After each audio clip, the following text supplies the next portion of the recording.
Oh my god, oh my god, oh my god! Oh my god! Okay, the 6th and penultimate episode of the Book of Boba Fett has premiered on Disney Plus, and oh my god, there's gonna be so much to say about this. So here we go, I talk about this new episode with spoilers, so that is a spoiler warning. A huge spoiler warning at that. If you have not watched this 6th episode of the Book of Boba Fett yet, do not watch this video unless you don't care about spoilers, but even if you don't, you should with this episode in particular. In case you haven't heard by now, some pretty big Star Wars-y things happened in this episode, and I will be talking about all of it here, so that is your warning, okay? Disclaimer is done.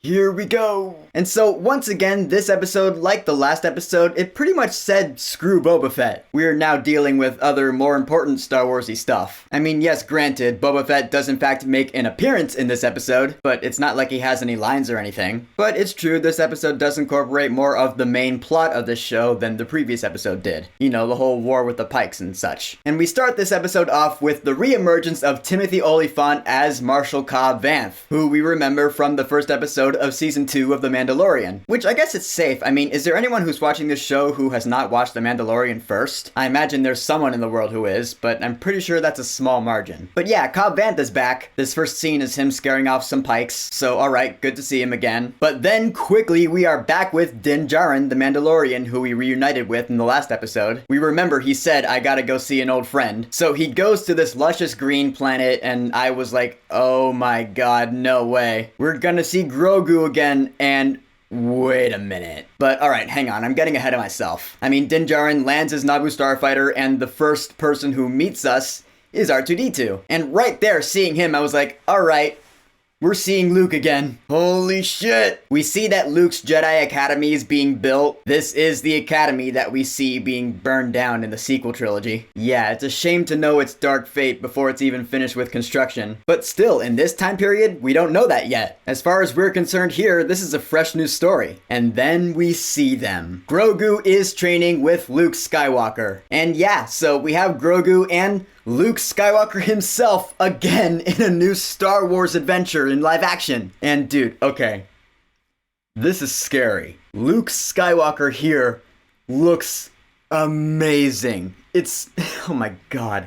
I'm still processing it, honestly. I can't believe they got Mark Hamill back again, but like, how? Like, what did Mark Hamill do exactly? Because I imagine that's a body double. I could be wrong, but I feel like a body double would have been the way to go with this. They used the CG deepfake technology with his face, and they used that voice technology, that fake voice technology, to recreate his voice. Maybe. So what did Mark Hamill do exactly? I don't know, but I guess we'll see in some behind-the-scenes thing later. But yeah, oh my god, this Luke Skywalker, it's him. This is him from Return of the Jedi. He looks just verbatim like him from the movies. It's scary how much he looks like him. He looks better here than he did in the Mandalorian Season 2 finale. Even when he talks, the way his face emotes, I'm like, they went back in time to the 80s and filmed this somehow. Just holy shit. He does look damn near perfect. And so this is truly like new scenes with Luke Skywalker, new stories with him. I never thought I would ever see that in my life. This is nuts. And so we have scenes with Luke Skywalker training Grogu. He's telling him about Yoda. We have Yoda's theme going on in the background. Da, da, da, da. He's carrying Grogu on his back. I'm like, oh my god. The real continuing adventures of Luke Skywalker. I mean, I almost feel like this could be like the beginning of Star Wars Episode 7. Except for the fact that I do still like the movie sequels.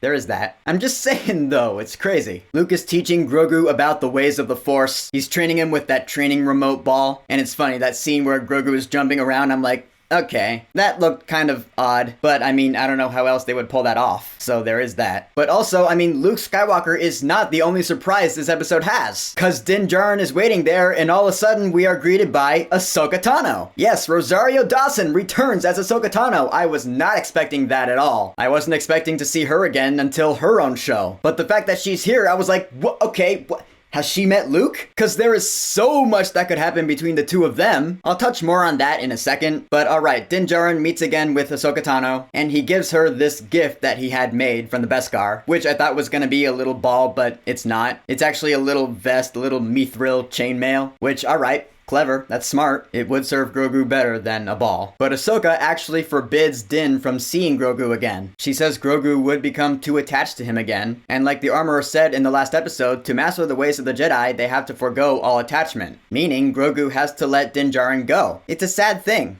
I guess. So Din Djarin leaves without actually greeting Grogu, so he goes back to Tatooine. But we stay here on this planet for some more time with Luke, Ahsoka, and Grogu. And yes, we do have some dialogue between Luke Skywalker and Ahsoka Tano. And I was like, holy shit! Monumental Star Wars things happening here in this episode of the Book of Boba Fett. They're talking about, oh, what should we do with Grogu? Luke's like, I don't know what to do with him. I'm afraid all of his heart might not be in it. And Ahsoka replies, so much like your father. I was like, duh! Ahsoka Tano is one of the few people who really knew Anakin Skywalker to his core. And at this point, I do have to say that I am grateful that I decided to watch those animated shows, Clone Wars, Rebels, Bad Batch even. Cause yeah, now I know this is my first time seeing Ahsoka Tano in new material since watching those animated shows. I now have all the backstory, all the emotion behind this character, so now seeing Ahsoka Tano here in new material, I'm like, yeah, she is a great character. I want to see her further adventures. But getting back to her with Luke, I want to see more dialogue between the two of them. Because again, there's so much that could happen between these two characters. The information that they could exchange, the information that Ahsoka could tell Luke about his father. She could tell him what he was really like. I mean, granted, so could Obi-Wan, but Obi-Wan didn't really, so it'll have to be up to Ahsoka. I'm just saying, this is like magical. And this is the moment where we all praise Lord Dave Filoni for directing this episode of the Book of Boba Fett.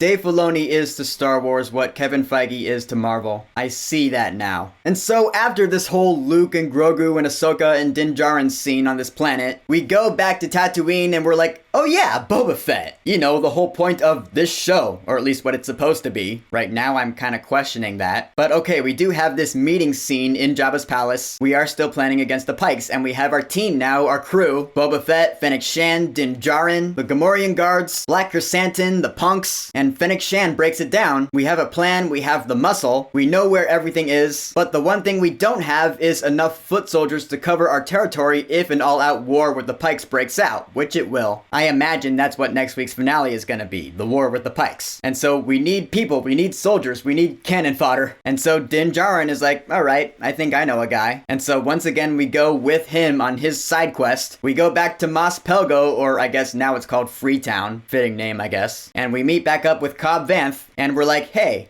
remember that time we recruited a bunch of guys to take down that big crate dragon? Yeah, back in the first episode of The Mandalorian Season 2. You think we can get those guys back for this war with the Pikes with Boba Fett? Yeah? Cool?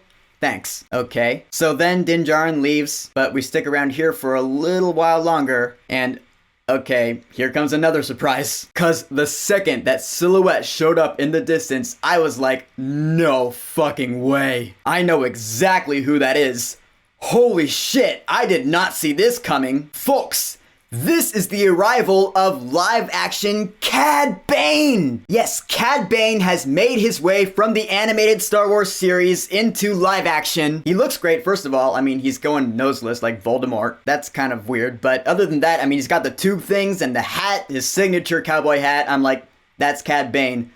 Oh, Cobb Vanth, you're fucked. You're screwed. I mean, what better way is there to introduce Cad Bane into live action than an old classic Western standoff? Because that is Cad Bane's thing. He is the classic cowboy bandit. That's what he was in the animated series. So here we have this standoff in Freetown with him and Cobb Vanth and that one other guy who doesn't know what he's doing. And during this whole exchange they have, I was like, Cobb Vanth, you're dead. You're dead. You might be good, but you're not as good as Cad Bane. That's just a fact. And sure enough, as soon as Cobb Vanth looks away at his dim-witted assistant, Cad Bane just bam, bam, bam, bam! He shoots Cobb Vanth. At first I thought it was in his chest, but then after watching it again, I was like, no, he shoots him in his arm. So I do feel like Cobb Vanth is alive, but that other guy, Cad Bane, shot several times, so he's dead. I do wonder why Cad Bane shot Cobb Vanth in the arm instead of his chest. Cause let's be honest, if Cad Bane wanted to kill Cobb Vanth, he would have shot him in the chest. So I wonder why he wants the Marshal alive. But then he's like, alright, Tatooine belongs to the Syndicate. And he walks off and I was like, shit. We got Cad Bane from the animated series in the mix now. Shit is getting real. Looking forward to seeing him in next week's finale. And as if that whole thing wasn't enough to leave us Star Wars fans salivating, the last scene in this episode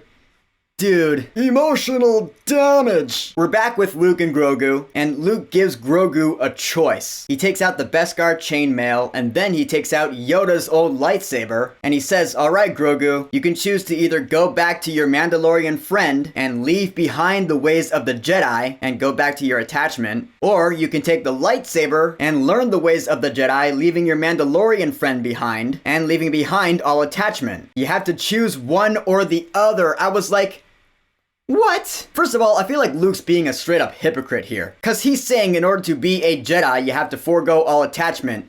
But Luke, you have people that you are attached to. Don't tell me you don't. What, Han Solo, Leia, Chewbacca, C-3PO, R2-D2, Lando Calrissian? Yeah, you're attached to all of them. They're all your close friends. Don't be a hypocrite and say to be a Jedi you have to forego all attachment, because you don't. He's totally being hypocritical right now. But second of all, I do feel like Grogu, if I had to guess now, I do think he's going to go with the chainmail. I feel like he's going to go back to Din Djarin and give up being a Jedi. And I think it has more to do with public opinion. People like seeing Din Djarin with Grogu. They like that pair. And so I feel like more people would watch The Mandalorian Season 3 if Din Djarin and Grogu were together in it. But personally for me, I would prefer, honestly, if Grogu went with the lightsaber. Yeah, I know that might make me sound like a heartless asshole, but I'm being logical here. I do want Grogu to become a Jedi. I think that would be cool. I want to see Luke training the next generation of Jedi with Grogu being the first pupil, which is pretty much me saying I want there to be a new Luke show. Yeah, like a new Luke Skywalker show on Disney+.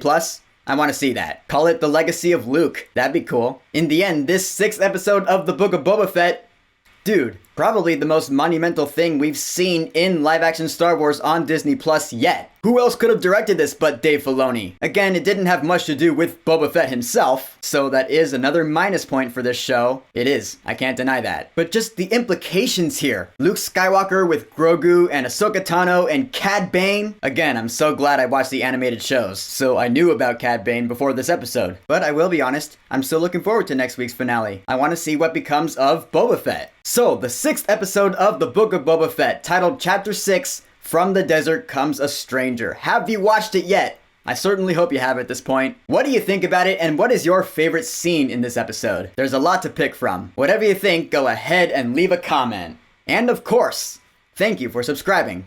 Peace.